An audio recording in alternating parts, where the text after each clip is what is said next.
Hello friends, स्वागत है आप सभी का एक बार फिर से आपके अपने चैनल पे। आज हम लोग बातचीत करेंगे एमपीसी के बारे में, मॉनेटरी पॉलिसी कमेटी। तो क्या होता है दोस्तों एमपीसी, क्यों फॉर्म की गई है एमपीसी, क्या रोल है इसका, और स्टॉक मार्केट में आप इन्वेस्ट करते हैं तो एमपीसी और स्टॉक मार्केट से क्या लिंक है। दोस्तों इन सभी सवालों का जवाब आपको मिलेगा इस वीडियो में। मेरा नाम है CA Puneet Jaju. So let's get started. तो सबसे पहले सवाल तो ये आता है कि एमपीसी क्यों फॉर्म की गई थी। So why was MPC formed. तो दोस्तों एमपीसी का जो रोल है, जो फंक्शन है, जिसके बारे में हम लोग बातचीत करेंगे, लेकिन जो इम्पॉर्टेंट फंक्शन है इंटरेस्ट रेट का, इंटरेस्ट रेट जो फिक्स करती है एमपीसी।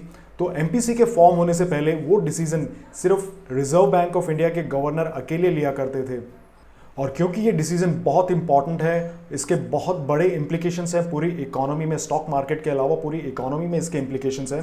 क्योंकि इंटरेस्ट रेट अगर मूव होता है तो सभी लोन, चाहे वो कोई भी इन्वेस्ट करे नहीं करे स्टॉक मार्केट में, लेकिन house loan, car loan, student loan तो काफ़ी लोगों के पास होता है, तो वो सब इन्फ्लुएंस होता है इस इंटरेस्ट रेट डिसीजन की वजह से। तो एमपीसी जो फॉर्म किया गया था उसका पर्पस यही था ताकि एक ब्रॉड बेस्ड ओपिनियन मिले, एनालिसिस हो सके। तो इसलिए एक कमेटी का फॉर्म किया गया था under the reserve bank of India act के तहत। तो इस कमेटी में दोस्तों अब होते हैं 6 members are there in this committee. Total 6 members are there. इसमें से 3 होते हैं आरबीआई की तरफ से और 3 होते हैं external members which are nominated by the government of India। तो टोटल होते हैं 6 मेंबर्स। तो जैसा कि मैंने बताया आपको, 3 from RBI and plus 3 external members होते हैं जो काफ़ी प्रोमिनेंट होते हैं ऑफकोर्स इकोनॉमिक्स में और समझते हैं इकोनॉमी को। तो उनके व्यूज़ बहुत इंपॉर्टेंट होते हैं, क्योंकि देखिए एक इन हाउस ओपिनियन अलग होता है कि आरबीआई के जो मेंबर्स होते हैं 3, और एक एक्सटर्नल व्यू होता है ताकि उनको पूरा एक ब्रॉड बेस्ड आइडिया लग सके। क्योंकि जैसा कि हमने शुरुआत में बातचीत की, इंटरेस्ट रेट का बहुत इम्प्लीकेशंस होता है, इसीलिए जो 3 एक्सटर्नल मेंबर्स होते हैं उनकी भी बहुत इंपॉर्टेंस होती है। और जब ये एमपीसी फॉर्म हुई थी तो इसका पर्पस यही था ताकि एक ब्रॉड बेस्ड एक ओपिनियन मिल सके और एक बेटर डिसीजन लिया जा सके। तो अब ये सवाल उठता है कि एमपीसी कितनी बार मिलती है साल में। तो how many meetings are held by MPC. तो मॉनेटरी पॉलिसी कमेटी एटलीस्ट साल में 4 बार तो मिलती है। तो एटलीस्ट 4 बार ही मिलेगी साल में, 4 times in a year at least. और लेकिन जनरली ये बाई मंथली मिलती है, 4 times in a year at least, but generally by monthly ये मीटिंग होती है ताकि इकोनॉमी का पूरा जायजा लिया जा सके। और जो मोस्ट इम्पॉर्टेंट रोल होता है अब एमपीसी का, उसके बारे में बातचीत करते हैं।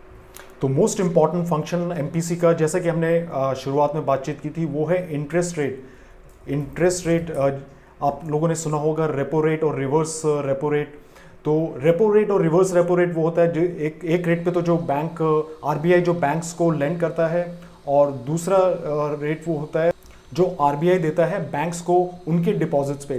तो ये जो रेपो और रिवर्स रेपो रेट है, ये काफ़ी इन्फ्लुएंस करते हैं इंडियन इकोनॉमी को। इनफैक्ट इकोनॉमी के साथ, ये पूरी इकोनॉमी के साथ साथ स्टॉक मार्केट और पूरा जो है इन्वेस्टमेंट डिसीजन इंटरेस्ट रेट पे ही डिपेंडेंट होता है।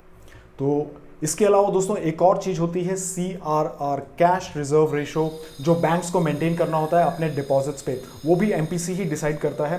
वो इतना जल्दी मूव नहीं होता है, on A by monthly quarterly basis पे मूवमेंट नहीं आते हैं CRR पे। लेकिन एमपीसी जो है इंटरेस्ट रेट पे ज़्यादा फोकस रहता है, और मार्केट का भी यही रहता है कि इंटरेस्ट रेट कितना कुछ मूव तो नहीं हुआ है। एक्सपेक्टेशन मार्केट की यही रहती है कि जो डिसीजन आया है एमपीसी का, वो इंटरेस्ट रेट पे ज़्यादा उनका फोकस रहता है। हालांकि CRR लिक्विडिटी को बहुत इन्फ्लुएंस करता है। थोड़ा सा मूवमेंट होगा CRR, जिसे कैश रिजर्व रेशो कहा जाता है, उससे लिक्विडिटी बहुत मूव होती है मार्केट में।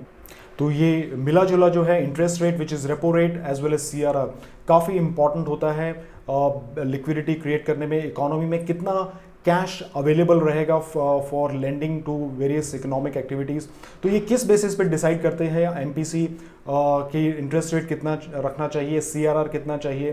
तो ये दोस्तों एक बहुत बड़ा जो फैक्टर होता है वो इन्फ्लेशन का फैक्टर होता है। इन्फ्लेशन से आप समझ ही गए हैं, मेरा मतलब यहाँ CPI कंज्यूमर प्राइस इंडेक्स जो है, महंगाई दर जो है वो ज़्यादा इंपॉर्टेंट है। ऑफकोर्स WPI भी इंपॉर्टेंट होती है, होलसेल प्राइस इंडेक्स, लेकिन जो CPI है वो ज़्यादा इंपॉर्टेंट मानी जाती है क्योंकि वो डायरेक्टली कंज्यूमर को अफेक्ट करता है, हिट करता है CPI डायरेक्टली। तो inflation is one of the most important criteria जिसके बेसिस पे इंटरेस्ट रेट को डिसाइड करती है MPC। ऑफ कोर्स फिर गवर्नमेंट पॉलिसी भी इन्फ्लुएंस करती है कि कभी कभी गवर्नमेंट का नज़रिया रहता है कि इकोनॉमी में ग्रोथ ज़्यादा चाहिए, चाहे थोड़ी बहुत इन्फ्लेशन भी हो जाए, जैसे कि आज का टाइम है। अभी जो फोकस है ग्रोथ पे है, रिकवरी पे है, क्योंकि कोविड से काफ़ी ज़्यादा इम्पैक्ट आया है इकोनॉमी के ऊपर, और उसको रिकवरी के लिए लिक्विडिटी जब तक मार्केट में नहीं होगी तब तक रिकवरी नहीं आएगी। ये एक बहुत लिक्विडिटी और मार्केट रिकवरी बहुत स्ट्रांगली लिंक्ड है। आपने पीछे देखा होगा कुछ 2 साल पहले जब क्राइसिस आया था, NBFC में लिक्विडिटी क्राइसिस आया था, तो तब इंटरेस्ट रेट थोड़े ज़्यादा थे, NBFCs को फंडिंग में दिक्कत थी। लेकिन आज जो ऐसा नहीं है, इंटरेस्ट रेट कम है और फंडिंग फिलहाल तो इजीली अवेलेबल है क्योंकि enough liquidity has been created by RBI। ये इंटरेस्ट रेट के अलावा और भी ऑप्शंस होते हैं RBI के पास जिसके थ्रू वो लिक्विडिटी क्रिएट करता है, लेकिन इंटरेस्ट रेट साइकोलॉजिकली बहुत इम्पैक्ट करता है। और दोस्तों, the committee is answerable to the government of India if the inflation exceeds the range prescribed for 3 consecutive quarters। देखिए, गवर्नमेंट ऑफ इंडिया जैसा कि मैंने बताया कि रेंज प्रिस्क्राइब करती है फॉर इन्फ्लेशन की, क्या टारगेट इन्फ्लेशन रेट रहना चाहिए इकोनॉमी में ताकि कंज्यूमर को ज़्यादा हिट नहीं हो, और उसका एग्जीक्यूशन, उसका इम्प्लीमेंटेशन के पावर्स दिए जाते हैं MPC को, और MPC फिर डिसाइड करती है इंटरेस्ट रेट। और अगर उनकी जो पॉलिसी है इनफेक्टिव रहती है, MPC की पॉलिसी इंटरेस्ट रेट पे, और इन्फ्लेशन टारगेट से एक्सीड हो जाती है फॉर 3 कंसेक्यूटिव क्वार्टर्स, लगातार 3 क्वार्टर्स तक अगर ये एक्सीड होती है, then MPC becomes answerable to the government of India कि ये एक्सीड क्यों हो रहा है।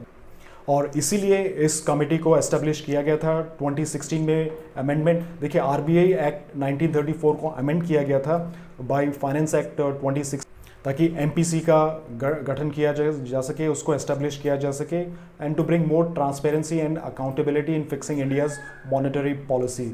और दोस्तों, आज भी एक मॉनेटरी पॉलिसी की मीटिंग ख़त्म हुई है, वहाँ पे इंटरेस्ट रेट के डिसीजंस लिए गए हैं। हालांकि डिसीजन में जो इंटरेस्ट रेट है कोई चेंज नहीं किया गया है, लेकिन आप प्रेस में, मीडिया में चेक कर सकते हैं कि क्या क्या पॉइंट्स रहे हैं, क्योंकि MPC के जो भी मेंबर्स हैं वो अपना वोट देने के बाद अपने डिसीजन को जस्टिफाई करते हैं, क्योंकि पूरा एनालिसिस किया जाता है और हर एक मेंबर अपना ओपिनियन रखता है और उसे मिनट किया जाता है, रिकॉर्ड किया जाता है, ताकि कंप्लीट ट्रांसपेरेंसी आ सके कि उन्होंने इंटरेस्ट रेट को इंक्रीज़ करने के लिए, डिक्रीज़ करने के लिए या मेंटेन करने के लिए वोट किस लिए किया है।